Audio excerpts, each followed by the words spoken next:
Okay, so I'm very pleased to introduce Marianne Clements, who's from Healing Solidarity, and Terry Beswick, who is a consultant. We're going to listen to, we're going to watch a video to start with, and then we're going to discuss some of the issues that come from it and how we feel about them. And then just before past, we'll come back together and summarize and give feedback and do a poll and finish the session. All right, lovely. If you have any questions, please use the chat, and you can pull the chat up at the bottom, or you can raise your hand. So there's a tab at the bottom with reactions, and there's a raise your hand button that you can press to pull up. Okay, Marianne, thank you very much for leading the session today. I'm going to hand over to you. Hi everyone. So yeah, as Cass said, my name is Marianne Clements. I am a consultant in working in international development. I've been a consultant for about 10 years, and before that I ran for a while a small international NGO. And one of the things I do now is that I'm a co-director in a project called Healing Solidarity. And we do run an online event since before they were what everyone did. Since 2018, we run an annual online conference, and we run an online community.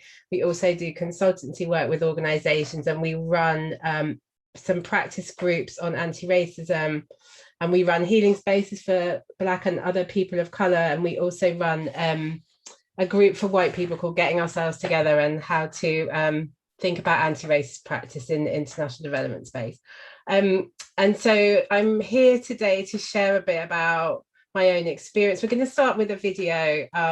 It's made from the Healing Solidarity conferences, and it's called Complicit, and it's about how racism, or some of the ways in which racism shows up in our work in international development. I don't know, Terry, if you want to say hi and who you are first before we go to the video as well. Sure. No, thanks very much. And apologies for not sticking my organisation name on there, although I work for myself. But so I started a kind of, very boutique consultancy practice called Eclectic. I come from more of the policy side rather than the kind of programmatic practitioner side. I worked on peace and conflict and human security issues with EU NGOs and the European Union for the last kind of 10, 12 years. And essentially my interest is in looking at anthropology, and not just as a kind of analytical point of view, but as a useful design tool to think about racism as culture, as colonialism as culture, and therefore how you can disrupt and interrupt culture in practical ways in your kind of everyday work. So I work now with mostly small NGOs, some schools, a little bit of anyone and everyone who's looking for kind of quite creative ways to disrupt racism as culture. Great, thanks, Terry. And one thing we wanted to invite you to do, which I just forgot to say earlier, was to put in the chat like your name and your organization, and then also like maybe something about what if it feels good to share, like something about what you'd hope to get out of the session today, because we want to have a relatively practical discussion after we've shown the video. So if you'd like to just say a bit about what you hope to get out of this session in the chat, it'd be great for us to know who you are, where you're from, and what you're hoping to get. But as you do that, we'll put the video on if we can. Thank you.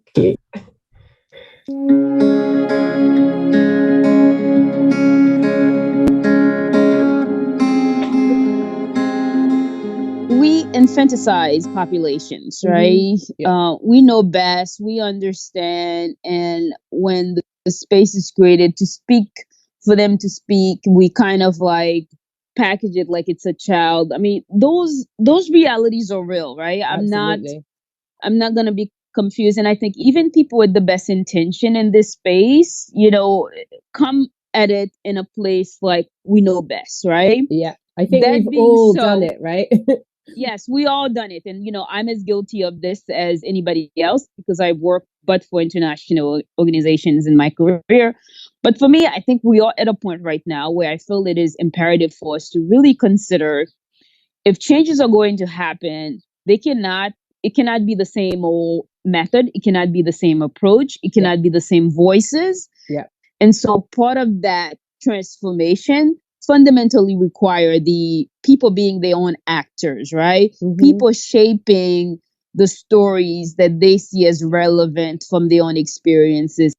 When you're at the leadership table, look around your organization. There's so many people that you don't pay attention to them because they're not in the leadership team and they don't have anything to say. But if they're from that country, they have a lot to say. They may not say to you, but they have a lot of opinions. Yeah. I've yet to meet a young Haitian woman that didn't have a perspective on the Haiti reconstruction. All of the young women I interacted with had an opinion, had ideas, had thoughts, none of which were shared, but they had a lot of opinion. Be prepared to hear what you don't want to hear. Yeah. Right? That's the work that we do. You know, the more I thought about it, what I recognized, and I think this is very much now, you know, we have conversations around diversity and inclusion, and I think that's really important. But I think in the absence of really interrogating why the structures are as they are, we really need, I think, to start talking about racism and not tiptoe around and call it whatever colonial undertones or you know, sort of exclusion, or call it diversity, or referring to it as diversity, because actually it's a structural thing, and without understanding the structural underpinnings of why it exists as it does, why people of colour who are working in this sector still are feeling marginalised, speaks to something which is much more structural.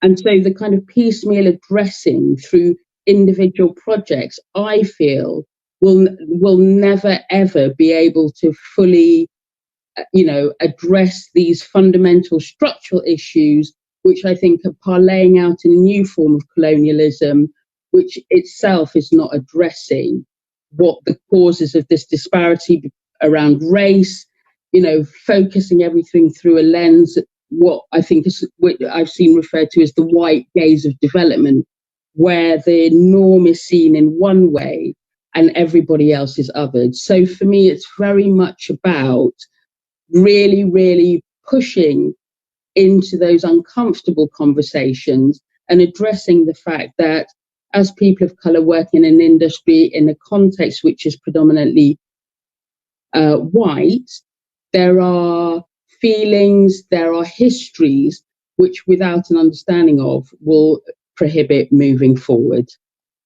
Like I said recently at a conference in Iceland, if people are showing off and saying they're doing gender justice brilliantly and they're not thinking about race, then you're not doing gender justice brilliantly, right?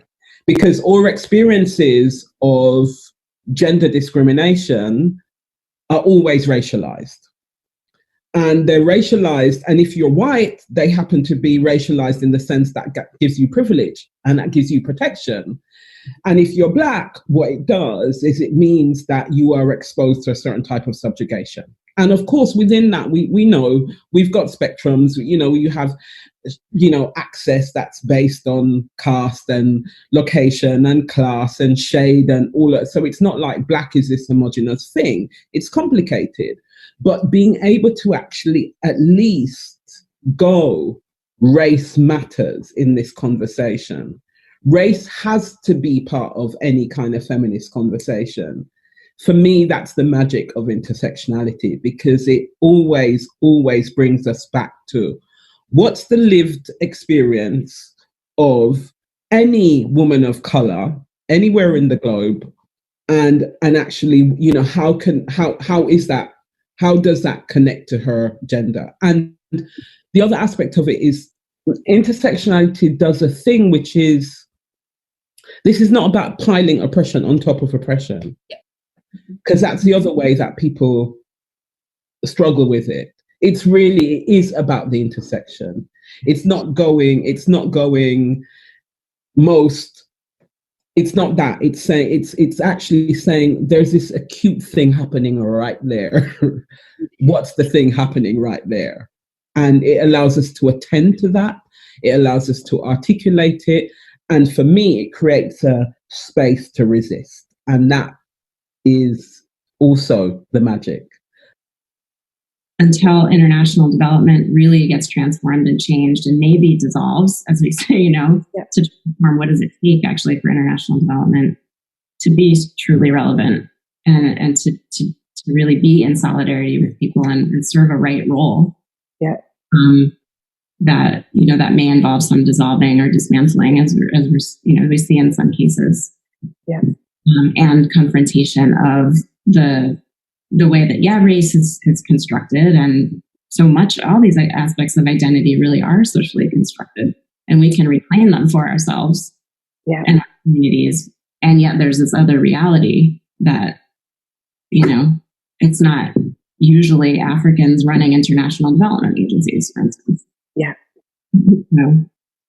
There's some confrontation that needs to happen there. Yeah. If you don't have diversity, or worse still, if you've replicated power structures from outside, from the wider society within your own institutions, no wonder you have that sort of patronizing or paternalistic approach to the world, right? Mm-hmm. Because you've benefited from that privilege, and you've failed to see or recognize some of the structural inequalities or imbalances out there. Again, the good news at Oxfam, I hope, is that the last year in particular has put a really sharp focus on some of these issues. I talked about the race process. We've got another process on culture change, where we've done a huge survey to look at the underlying drivers of Oxfam culture, including this sort of, this notion that we know best, or we are good people. That's another development characteristic, I think. And yes, I think the vast majority of people who work in the development sector are fantastic people, deeply committed to progressive values. But you can't build accountable organizations just on that belief, right? No. And no wonder then we end up having these shortcomings around the gross abuse of power that happens because people exploit this sort of rather naive approach to saying, "Oh, we're all good people, we'll be fine." Yeah. And of course, I'm not saying that this is just about a few bad apples. Please don't get me wrong, because I think it's not. But it's about creating an institution that has a blind spot to the abuse of power, because we're so convinced that everything is going to be fine. We're good people. Yeah. Yeah, and I actually think that getting away from the idea of a few bad apples is something about acknowledging that we're not always good people. Not to say that we don't have good intentions and we're not trying to be good people, but actually maybe the point is not that we're good people, but that we're people trying to create change, and that we're not perfect. And from that place, there's so much more that you can open up in terms of accountability and justice, I think.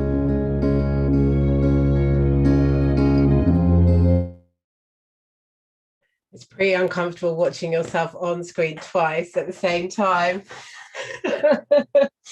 But so I share that to kind of give a framing of some of the issues that I think we have to be, really clear in thinking about when we think about privilege, when we think particularly about racial privilege and whiteness and white privilege and how it operates in our sector and how it's impacting our day-to-day work. And so I wanted to give that framing. And then for the session, my hope is that I'm going to share a few ideas. Terry's going to share a few thoughts.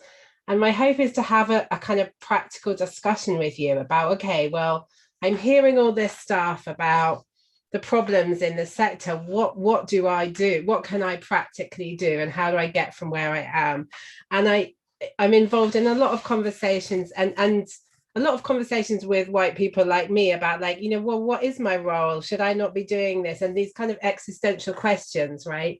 And they're important. And also that I also at the same time as kind of always questioning my role and helping people to question theirs, I also think there are important things that we can do to do things differently day to day, to look for these blind spots that we spoke about, to think about how do I actually be in the practice of trying to identify where are my blind spots, who are people that can help me to do better? Where can I go to learn? Where can I go to kind of think these things through? What maybe do I need to step back from? Where can I like be looking at the processes and practical things that our organizations do, and actually maybe doing them differently, maybe making decisions in very different ways, maybe shifting, you know, who's making decisions, how they're doing them.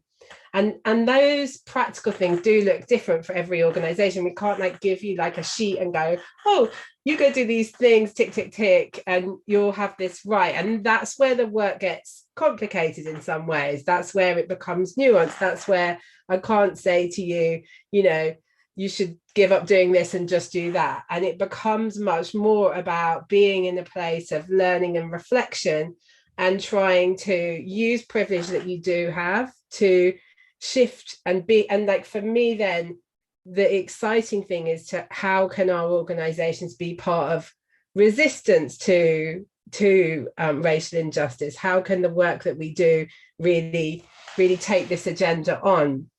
But that often means shifting how we think about who we are and what we do quite a bit, I think. And I think that piece at the end that's hard for me to listen to because I'm sort of shouting, but of the video where Danny's talking about we think we know best and we we're the good ones and stuff. I think for me a lot of the journey has been, how do I actually let go of that in order to make space in myself to try and do better?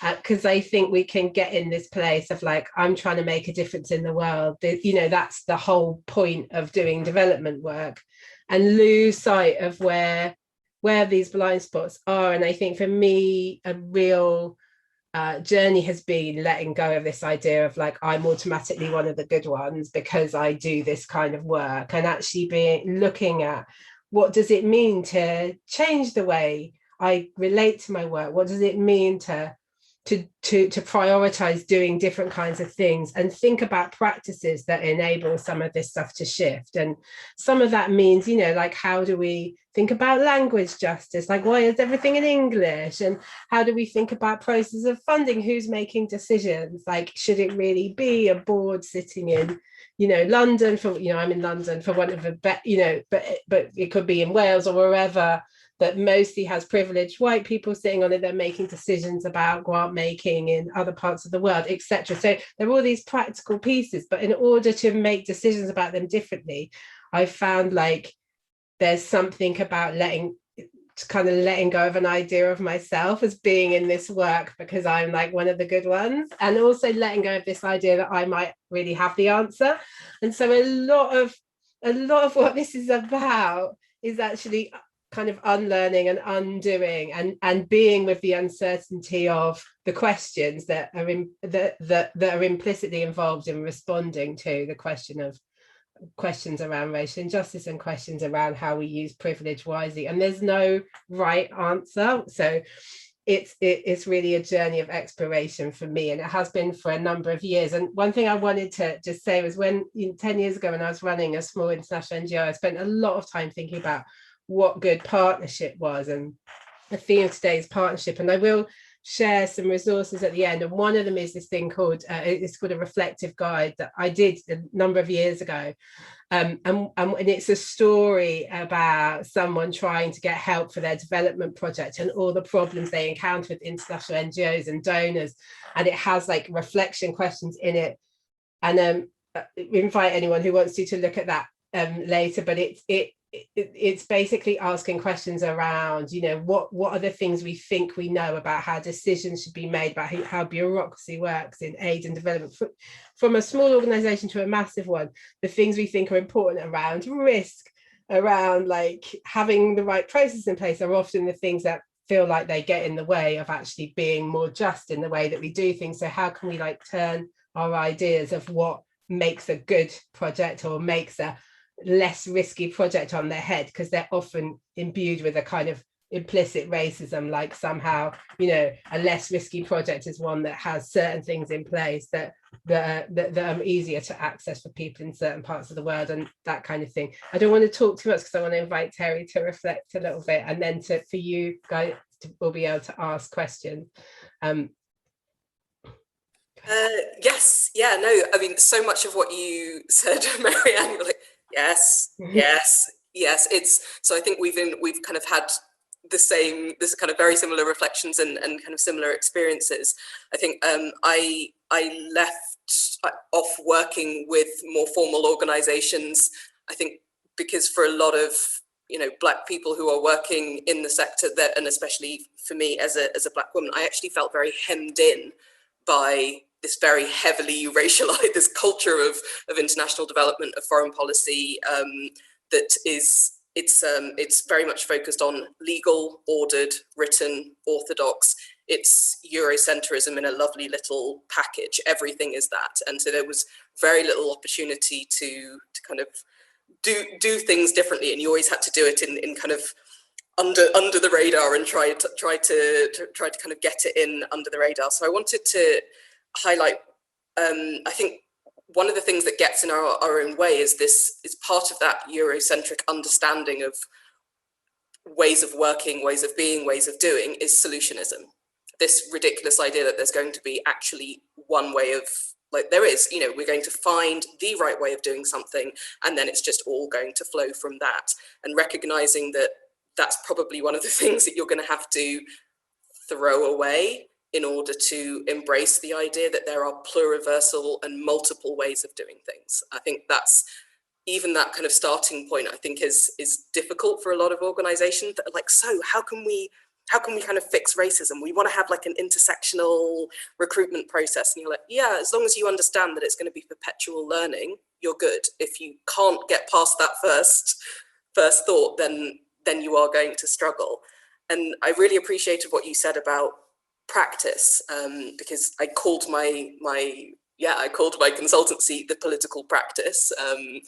I talk about doing decolonial and feminist practice because as a kind of former linguistic anthropologist, I don't like nouns. I don't like feminist, I don't like migrant, I don't like activist, I don't like, it's what you have to try and do. So in every piece of work that I take on, I try to think about what are all the ways in which I need to do more. I need to actually think about how am I practicing feminism in the way, and most recently that was saying in my research that I'm doing, I need to make sure that when I'm speaking to people, I'm not the only one that's getting paid for my time.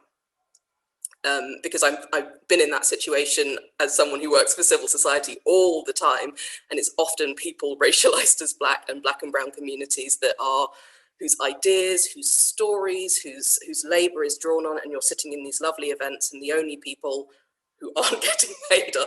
So those were some of the, for me, that was something that I said, you know what, this is an extension of my feminist practice, and it's an extension of my decolonial practice. I'm going to speak to the organization that's hiring me. I need this to be, in a very practical way, how we move things forward. So I think always thinking about what your action is, and your practice is, as opposed to I am a feminist or I am an anti-racist. There's something very finite and therefore solutionist about that.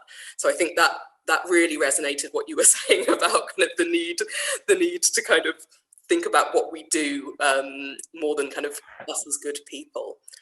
And then just to say kind of how much joyfulness there is in kind of going through decolonial and anti-racist working, like ways of working, because I use a lot of methodologies from futurism, because there's so much of futurism that actually overlaps with decoloniality. So I've done restructuring of organizations and writing speculative fictions about an organization in 50 years' time to help people get out of their mire and imagine forward, what other ways could we assign staff roles, what other ways could we have meetings, what other ways could we have a salary scale, and to really break free from some of these ways that we've all been socialized into working.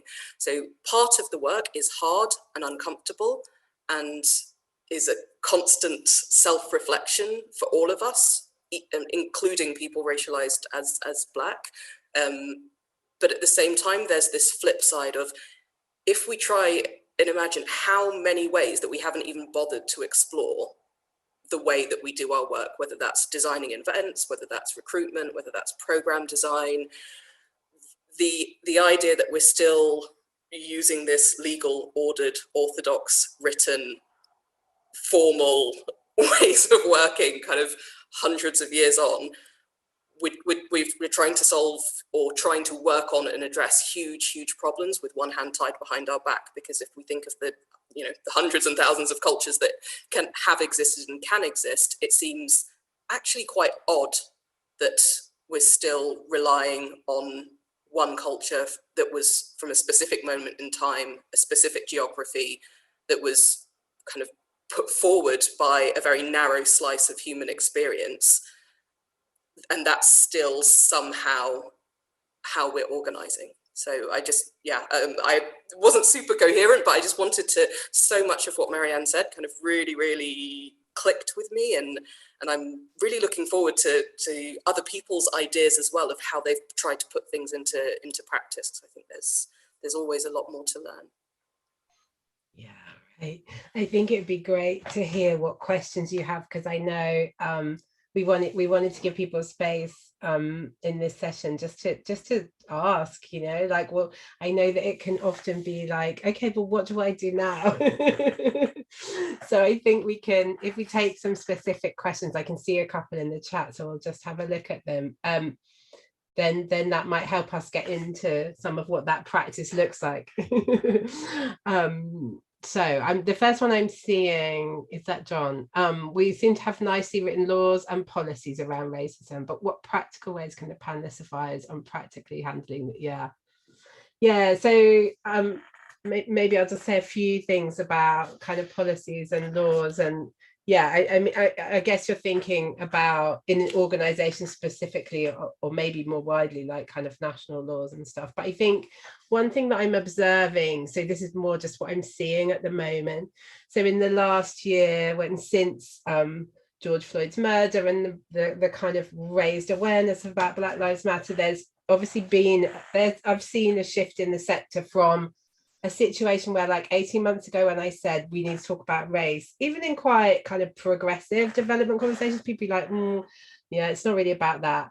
And now I've seen, like, everyone wants to talk about race now, right? And everyone wants to have a policy and a plan and hire a consultant to do it. And now I'm seeing, like, the problem is more like this thing that we've both already alluded to, really, like what does it actually really mean to practically do that? And the thing is, and like Terry really spoke to it just now, that actually putting these things into place means changing how we do everything we do.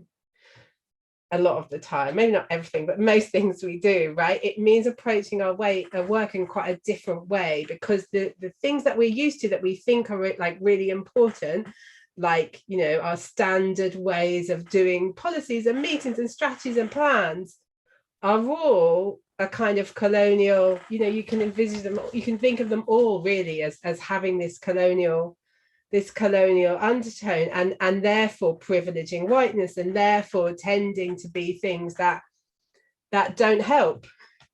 And so, like Terry's saying, half of the work is the uncomfortable conversation of figuring out your role and the questions and how do you hold your privilege and at the same time look at your blind spots, and half of it is like reimagining how you write your plan,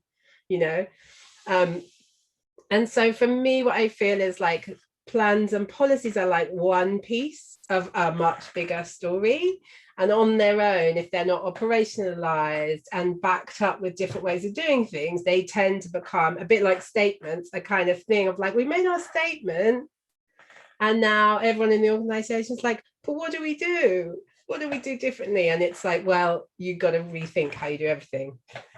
Do you want to add, Terry? Yeah, I mean, it's one of the reasons that I work with logics of colonial, because what I'm interested in is people being kind of anthropologists of their own kind of culture of racism. So to be able to say, these are logics which were embedded in this project of a particular territory, time, group of people, this never really ended. Look for those logics. That's and it's not, because then you're not looking for manifestations of, well, is this racist or this racist? You're looking for, am I reproducing those logics? And because culture is sneaky, it evolves, as does racism. That's what makes, for me, kind of moving us away from this idea that there are focusing only on manifestations, and actually us becoming much more literate in kind of being able to analyze our own cultures and the ways in which how we're doing things and why we do things kind of reproduces it. Maybe I'll stop there, because I think there's probably a lot that others have to comment. I was on mute, sorry. Can you hear me now? Yeah. I think there's more questions. I was listening to you, so I didn't read that. I work in it, so Tia, we could even have people ask. I'll read Tia's, but if anybody wants to put their hand up, you could come on and talk as well with us. But Tia, I'll just take this. I work in an in-country team and other in-country NGOs, and what I as a white person see in here is that we're a respectful team and complement each other. The organisation is partner focused in policy. What's an issue sometimes can be in-country sense of self, age, seniority, tribe, clan, age, power chain, even certain churches being excluded from some groups. Clearly talking about these biases and power structures are not for me to address. Equality for women and disability, it's moved, not pregnancy, ideas. Ideas about having conversations. I think Terry might want to answer that one. But my thought, I'll give my thought first. I was just thinking about some of the things you were talking about your the way that you approach looking at coloniality and stuff might be, I don't know, we'll see. But my thought is that it's around starting a conversation that's across the organization. So maybe including partners, you know, around what do these things mean? Because there are ways that conversations are different in different parts of the world. We need to understand that if we're doing development, right? If we're working transnationally, then we need to hear, well, what is the conversation in, you know, whichever country we're working in around these issues? And we need to not expect everyone to agree, but still to raise issues about power and privilege and about race and how they're operating in that context. And my understanding of the world is that there is a sense in which whiteness and white supremacy as a kind of global operating system do function in most places in the world in some way. But there are also nuance to how that actually manifests in practice. So I think for me, part of it in an organization is starting a conversation that is inclusive of different perspectives from different parts of the world. I'm not assuming that when we're talking about race and we're talking about exactly how the conversation is, for example, in the UK or even in Wales or wherever. But Terry, go ahead. Yeah, no, thank you for throwing that really simple one my way. I think here, one of the, I'm always also very, very quick to say that in terms of coloniality, I find it a valuable tool. That doesn't mean that I think it is the only tool or the best tool. Because that's also part of thinking about the way you work in a kind of more feminist way. This isn't kind of top trumps where you're trying to say this is the very best way of doing things. I think there's going to be, but what I find valuable about coloniality is that it allows you to look at all of the ways in which hierarchy as an organizing principle is, it's not only found in coloniality, it's found in patriarchy, it's found in many other kind of situations. So one of the values of looking at some of the ingredients of coloniality is that you'll start to see it, you can see how it's actually visible in other kind of ways that societies function. And so I guess a simple way to kind of say, what are the ways that you can look at how those maybe some kind of problematic, exclusionary, racist, or kind of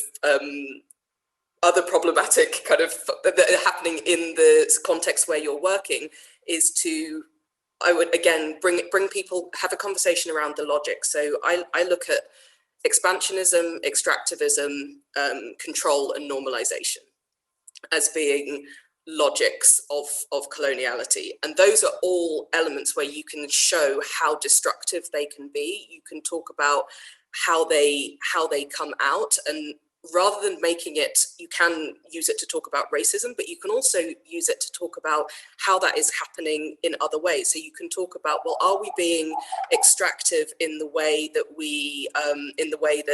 the groups that we're convening, are they being extractive towards each other? Can we have a conversation that's not about kind of age or tribe or clan or gender, but actually a conversation where we say, look, we see that the way this extractive logic is really problematic, or we see how we normalize certain things without realizing. What are the ways that you might be doing that? What are the ways that it's detrimental to some people in this group? Let's talk together about these very destructive logics and how they're playing out in our groups, because it's something that we're all doing, and maybe we're all doing it for different reasons, and we're maybe doing it towards different directions of people and groups, but that we can agree that these are not positive things that we want to reproduce. So I think that moves it away from a sense of kind of superiority and brings it back to the issues that we actually have with racism, which is what it does to the world, what it does to us, which all of us are not okay with. Yeah, absolutely. And sometimes, and that's something I wanted to say earlier and didn't say around privilege, is that I think sometimes when people talk about privilege, they think of it as like, okay, so particularly if we're talking about race privilege or white privilege, it's like there's comfort, there's access to resources, there's these things that privilege affords people, but there's also things that we lose, right? And one thing that we lose is that sense of equity with one another, and then there's also that access to all kinds of traditions and many things that we kind of sacrifice in the name of this privileged access to resources. And it's not that we did that, but maybe our ancestors did that, or like we in order to be a part of a system in which we're afforded privilege, there are things that we lose, right? And so for all of us, there's something to be gained in addressing this.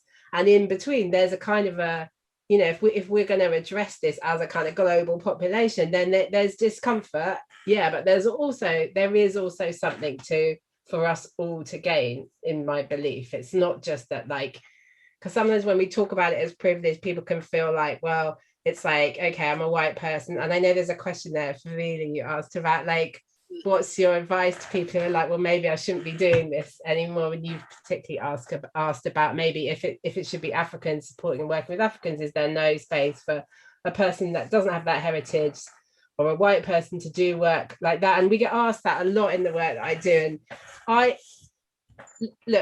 don't tell people to stop asking that question, because I think it's an interesting question for people to be reflecting on, like, what is my role? Am I in the right role here? And is what I'm doing here does it feel like it's do I feel like I'm making a difference in a positive way? Do I feel like I'm helping in some way to move towards something that's positive? And I think, like, I don't think that we should be having an agenda where it's necessarily a right or wrong, that this is a binary thing.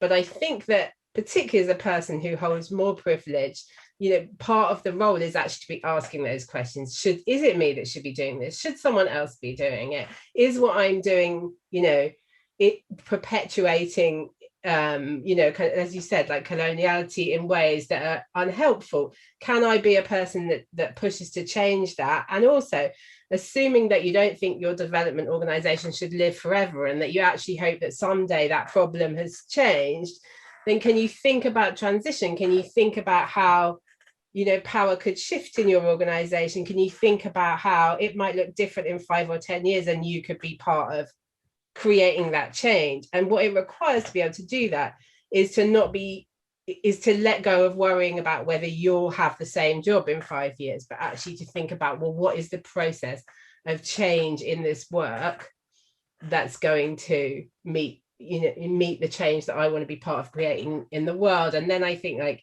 if you can think of your work as, how can you be in resistance to systems of hierarchy and coloniality that are making us all live lives that are not as great as they could be? How can my work be in resistance to that? And I think we can all play a role in that. It's just, are you in the right role for you at this time, and are there ways that that could shift? I mean, that's a long answer, I'm really sorry, but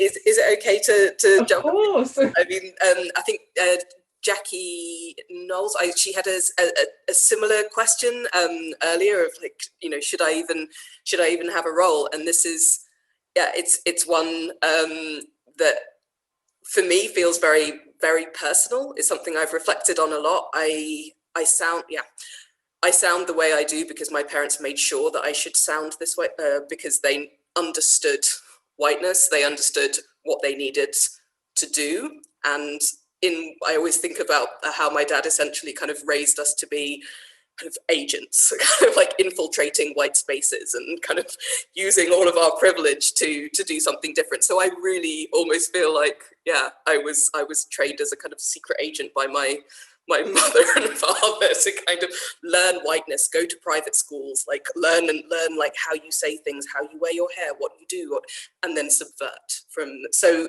I think what I'm saying is, find the things that you have the power to do very specifically. And like, I know that I'm allowed into spaces that other Black people are excluded from. And therefore, what am I doing with the fact that I'm there? Just sitting there enjoying it? Or am I actually using that to say, how does this end with me? And that's also one of the reasons I don't like diversity and inclusion work, because if the diagnosis is racism, unless you believe that every Black person is anti-racist, just simply adding in more Black and brown people is you know, if the diagnosis is racism, then the work has to be anti-racism. And if you just end up stuffing organizations full of privileged Black people like me, then actually that's not the problem. This isn't a big careers fair. This is about kind of actual anti-racism work. So I think it's, if everyone, white or Black, or whatever your experience is, actually thinking, what are the things I have access to and what are the things that I can subvert, and you have that in mind, there's definitely a space, because you're trying to usher in change.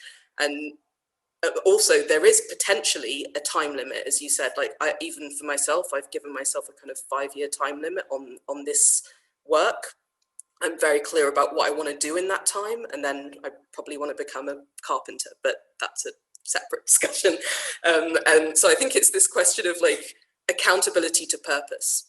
What is my purpose? What are the things that I can get done that other people can't get done? And then what is my time that I'm going to dedicate to doing that? Because this is work, this is change work. It's not just occupying space work. So yeah, I think we can all kind of figure out our own secret agent plan and kind of use that to actually do something quite transformative in the space that we have. Yeah, I love that. Thanks, Terry. Kath's put a question. Do you want to ask it, Kath? Or do you want to read it out? Okay. You're there. Yeah, I'm here. I am on the screen. So the question was around, what advice would you give to a charity volunteer who's listening to this conversation and wondering, well, you know, like, I'm not aware of my privilege impacting my work. I'm not aware of any dynamics there. You know, what advice would you give to them to think through, well, is my privilege impacting decision making in my relationships with people? So, you know, how do they think through? Yeah, what advice would you give them to think through that? I think I wrote it better than I said it, Marianne. It makes sense to me. I mean, I would work from the assumption that in general, the way our world is currently organized, that any privilege you have probably is impacting. And sometimes that's because you haven't thought about the problems that other people are experiencing, but sometimes it's also things like, you know, like visa privilege, right? Like, I can, you know, I've got a British passport, I can get a visa to most places in the world. Right now, I might not be able to, or I might not want to go there because of COVID, but generally speaking, right? So say I'm going for a job in a development agency, they want me to go all over the world. That's like, I don't have to think about that. And that's a privilege that many, many people in the world don't have, right? Visa restrictions and passport restrictions in this world are like huge and deeply problematic, right? So that's in itself is like a privilege, right? And then, you know, language is another one. Maybe I speak a couple, you know, I speak a couple of European languages. there's a privileged access to spaces that are all run in colonial European languages, right? Almost all development spaces are. So there are all these layers of things that because of who we are and what we know, and it could also, and those things may also come because of other things. It's not just because I'm British. Some people have those access to those things for other reasons, for class privilege and whatever. But those things are always impact our experience of space, and also they impact how people treat us in space, right? So it's really not possible for your privilege not to have an impact. It's more about asking what impact it's having, trying to understand that, and maybe asking people in your space who who you've got a relationship with, how their experiences are different. Like, it starts with listening and it starts with reflecting, I think that's what I would say. Terry, do you want to add? Yes, yeah, I mean, I think always start with what she said, and then and then maybe kind of a couple of, I think normally whenever I do rarely do kind of workshops or kind of speaking, I always do a positionality introduction as if I'm doing actual, feminist research methodology. So I will say, I speak as a person who's racialized as Black, who grew up in a white majority country. There's a line that I always use where I say, I speak as someone who has the privilege of growing up Anglophone in an Anglo-dominated world, because the spaces I work in, so I have that list, which is different for obviously the different settings, but it's a reminder, but it's also a way to say to people, I'm not neutral. I'm not presenting myself as neutral. You are not neutral. Don't bother presenting yourself as neutral. But that exercise of writing your own positionality as if you're doing a kind of, a feminist research kind of methodology chapter is actually quite a useful way to recognize. And whenever I do these kind of mini book clubs and kind of sessions on kind of coloniality, at the end, I have this slide that says, just instead of focusing on who's excluded, who's left out, who's discriminated against, which isn't one anti-oppression lens of thinking about racism, think about, who does this serve? Who is this convenient for? And that, I think, that's where you start to get into the systemic and structural elements of it, because you're not putting the focus on like, oh, how can we include this person and this person and this person and this person and the ever possible combinations. That's going to be work of learning, continuing, reflecting. That's anti-oppression work. But if you want to not just remove oppressions of today, but not introduce oppressions of tomorrow, then it's thinking about, who is this serving if I don't do anything, if I leave it as it is? And so that level of convenience, is it easy for me to get to work? Do I feel perfectly comfortable speaking in meetings? Who seems to always be, feel very happy and convenient in event spaces, or who has no problem filling in a funding application, and who doesn't? And is that racialized? And if it is, then that's an example of racist culture that you need to look at. So I think as an individual, just thinking about what's easy and what's convenient is actually quite a useful starting point. And then just pretend you're writing a kind of a methodology section in a feminist essay, and you'll be fine. Thank you. I just saw Dealey had his hand up as well before we did. Yeah, he took it down though. I did. Thanks for letting me in, and yeah, great to hear. Really insightful stuff actually from both of you, and really appreciate that. And yeah, my response was more to maybe the question I asked as well. I think in many ways, people, when we talk about power and privilege, people tend to associate mostly with white privilege, and in many ways people don't look at it in the sense of, okay, there is Black privilege, and I know Terry touched into it. And so to respond to that question about, okay, yeah, we should leave to Africans, for Africans or other communities, there is privilege in those communities as well. And so it's not just a matter of they can help themselves and they can do things among themselves. No, there's still that power dynamics that exist.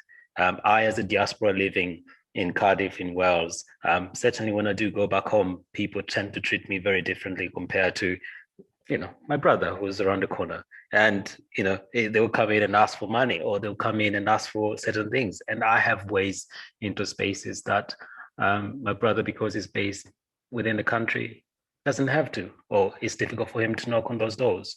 So people have to understand that even if you take that issue, that stance of saying, okay, I'm leaving, it doesn't take away that power and privilege that exists between communities and individuals. So that was just my comment, question.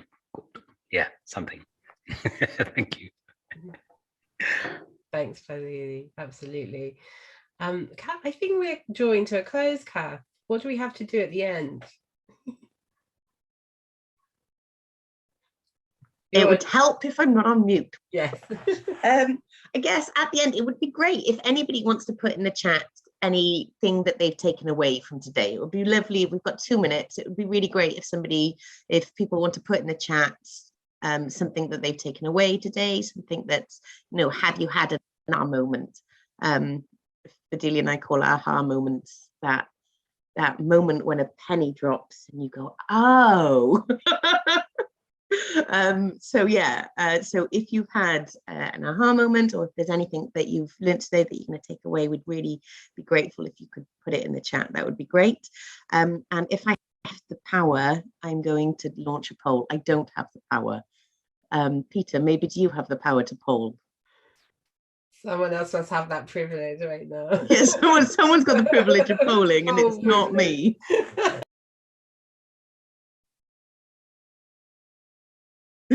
Okay, then we won't have a poll, but if you can put any of your takeaways in the chat, that would be great. And we've got 1 minute left. So I will say thank you very much to Terry and Marianne for bringing your honesty and giving us your time today. We really appreciate it. Thank you for sharing with us. Thanks for everybody who has posted a question and shared in the chat. Really grateful for you all to be coming. I am going to quickly put our email address in the chat.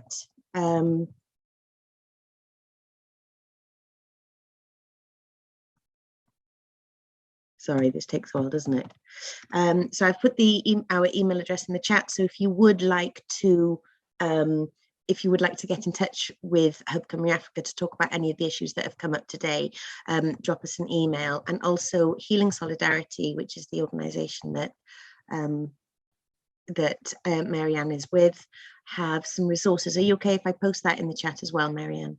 Yeah, I should have said it's a reading list. It's one of those sort of ones that you keep adding to, but it's called we called it our anti-racist reading list, but it's sector specific around development. So it has loads of articles and a few other kinds of learning resource and podcasts and stuff that are in the sector, but thinking about anti-racist practice. Yeah. Great, thank you. And finally, you know, this has been a week-long summit event.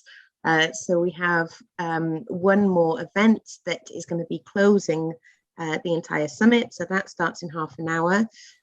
If you want to come, just put the link in, and it's on reframing narrative. So we are looking back at old images and then launching a photography competition. So please do come along if you would like to join us.